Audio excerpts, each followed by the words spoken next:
Hello everyone, I hope you're doing well. So this is Amin, your MCVP ICX from Portugal for the term 23-24. And today we're gonna be talking about the GV portfolio. And when we talk about the GV portfolio, so you may don't know, but the iGV and GV overall, it wasn't this way before, and it changed to its current situation in like 2 years ago, in the year 2021. After we had like a dorming phase. And to talk about this session, first you need to know me. So this is me, your MCVP ICX for this term. And the session's objectives are the following. So I'm trying to help you understand what is the GV portfolio and understand the global focuses and what are the projects that are currently a big and the main focus for either ISEC overall or for IR partners in a specific way, or the project that we run our entity as a focus. So when we talk about GV portfolio, we talk about it's a design for the projects that we can run in iGV in GV overall. So the GV portfolio, it's an idea, it's a design for the projects that we can do, that we can work on, that we can run as global volunteer. And at the moment, we have 16 projects that we are able to run in GV. And these 16 projects, they are like when you ask yourself like what are these 16 projects and why, how are they made, and all of those questions, we talk simply about the sustainable development goals. So the sustainable development goals related to our existence as an organization and related to our purpose in our ISAC way and golden circle. So each one of those 16 projects is related in a specific way and in a direct way to one of these SDGs.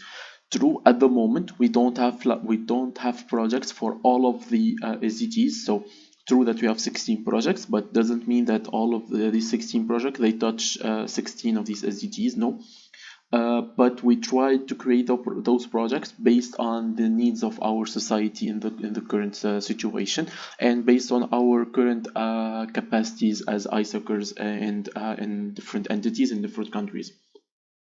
So each of those projects that we can run as GV are in a direct way related to one of these SDGs. And talking about the SDGs and the kind of project that we can run, so we talk about SDG 3, and the project that we can run for this SDG is named Heartbeat. This is the logo of the project, and the project basically it's all about raising awareness for prevention of non-communicable disease and importance of mental health. So it's all about raising awareness for people about the importance of mental health, and that the thing that they cannot really talk to anyone about it, and they have to face it all on their own. And moving on to the next SDG, which is SDG 4. And in SDG 4, we have different projects that we can use. One of these projects is named Explorer.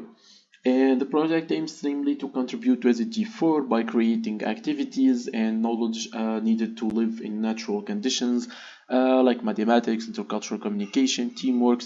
It's basically, I don't know if you're familiar with the concept of scouts, but it's basically the same thing where we create an environment for the EPs so they can learn while living in the natural conditions, and through activities, through playing games, through campings and all of that. That's why the logo is already like like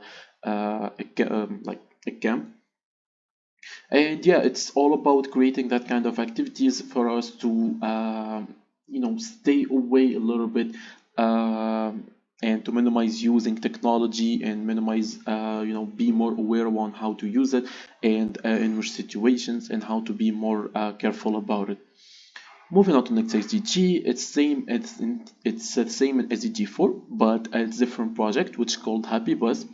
And the project aims to contribute to SDG 4 by providing an open space for quality education for small children from smaller towns and villages. It's all about ensuring educational and social opportunities, and it's basically about working with young kids that we cannot actually teach at the moment. We cannot really like teach them languages, or we cannot teach them mathematics or anything, but these people, they need, it's by creating friendly environments for those kids, for those children, in order for them to be more ready to face their next age or their next steps in their lives. And moving on to the next, which is fingerprints. It's the same in the SDG4, and it works upon developing high-level cognitive and transferable skills to people at all ages through activities and workshops connected to art production. So when we talk about fingerprints, we talk about teaching and working on arts overall. And like any kind of arts that we can use depends on the needs, depends on the capacities, but yeah, that's what it's based on. When we talk about the most important focus, which is one of the the biggest and the first global focuses, which is global classroom, and it comes in SDG4, and it's a project that aims both to provide an open space for quality education for people of all ages. So we're talking here about providing opportunities for people to be taught and to teach, for EPs to teach people different things that are on a higher level. So we're talking about mathematics, languages, different thing that we can, robotics, different thing that we can teach to people that are in somehow kind of hard skills, that they need to learn. And it's open for all ages, and this is the number one global focus, and all of the entities, they work on this SDG. But sadly, currently in the entity is not the focus. Okay, when we talk about the next one, which is SDG in SDG5, and we talk about the project Raise Your Voice. And the project aims to impact SDG5 by fostering educational spaces that generate awareness about gender-related issues and build initiative to work on solutions to stop gender inequality and communicate communities around the globe. So we're talking about gender equality, gender inequality, and we're talking this is the kind of project that allows people to speak up about the problem that they are facing because of their gender. Next project, which is Skill Up, and it's one of our entity focuses, and it's not a big global focus, but we can we keep receiving approvals in this project, so it's a good one for us. And it comes in SDG 8, and it works on providing young people with soft and hard skills training needed to qualify for a decent job and career guidance. So we're talking here about more specific trainings. It's more of a training than to be teaching, and it's more oriented to people that are in advanced age, not old people, but in an advanced age that are ready to get into the professional life. And it's all about providing some kind of professional trainings and informations and all of those things. And talking about the next project, which is on the map, which is one of the global focuses, but sadly not one of our entity focuses. And it contributes to SDG 8 by enhancing the capacity of local communities to build and promote sustainable local tourism activities that bring revenues and boost employability in the region. So we're talking about projects that promote tourism in countries. So this project basically aims to let EPs discover the country, and let EPs show how is it a good country that is worth to be visited because of its touristic monuments and touristic discoveries that you can have in this project. Also talking next about Equify, and one that's our first entity focus as iGV, and it works on frustrating educational spaces on the basics of inequality, as well as promoting local initiatives to tackle discrimination and inequality of all communities. So here we're talking about inequality overall, between genders, between ages, between colors, any kind of inequality that we can tackle through this project. It's gonna be through this project overall. So any kind of inequality that we can tackle, it's gonna be through this project. And currently we're working this project with elderly houses, and to reduce inequality for the more aged people. Talking about the next one, which is EcoCity, so it comes in SDG 12, and it's all about raising awareness about the importance of sustainable communities and lifestyle through volunteering experiences. And moving on to the next one, which is Eat for Change, and this one doesn't have a logo yet. It's because it's one of the initiatives that came from one of our global partners, which is WWF. And it's one of their initiatives, and it's all about education and raising awareness about the importance and impact of their diets, how they're supposed to eat, the environment, and how to not waste food, and how to eat healthy, and all of those things in order to be more proactive in the society and to reduce the amount of food that we are throwing currently as people on the world.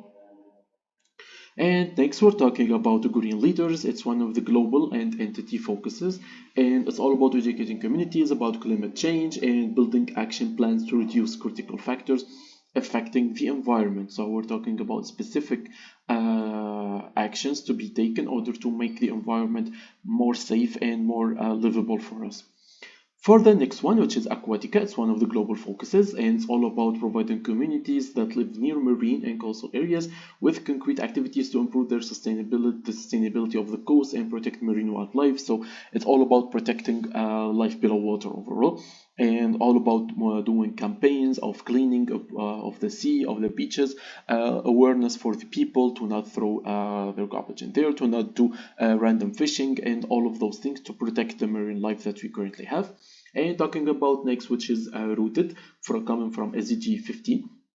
And it's all about building up communities' capacity to respond and act upon the degradation and of natural habitat and diversity laws and the protection of wildlife. So it's all about protecting the life on land that we have. We're talking about degradation and the forests that are getting removed every day, the diversity loss, the protection of wildlife, and a lot of species that are getting distinct.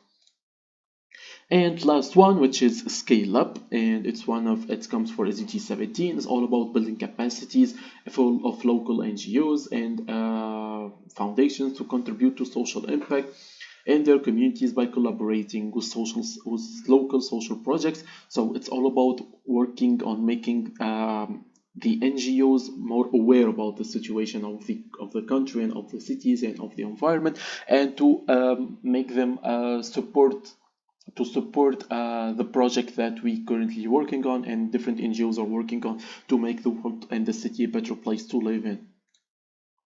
And what you need to know overall is that we can add new projects only if ISEC International approves them. So these are not only the old projects that we can do, but we can apply to add a new project that all of the GV network can do. And the process is very simple. So there's like a form that we need to fill, and it has a lot of details about the project, including job description, including activities for each week, etc., the expected outcome, a lot of details. And each project, you should know that currently each of those projects that I talked about has specific activities and specific job description to be implemented. So we cannot just simply say, okay, I'm gonna open, for example, rooted project, and I will think about the job description later. No, that's not how it works. Actually, you have specific job description that you need to stick to, and it's very detailed because both EP will have that kind of expectations about the project and the IR partners, and also you will be treated that you'll be treating along that this is the kind of job description that will be provided. And the last thing is that you can consult the global volunteer portfolio through this link. You can click the link to go and see the global portfolio. It's updated in case any of these projects change, and it has more details and specific informations about each project that we have. And yes, with that being said, thank you for listening. Thank you for watching. And if you need anything, don't hesitate to approach me. These are my personal infos. Thank you. Bye bye.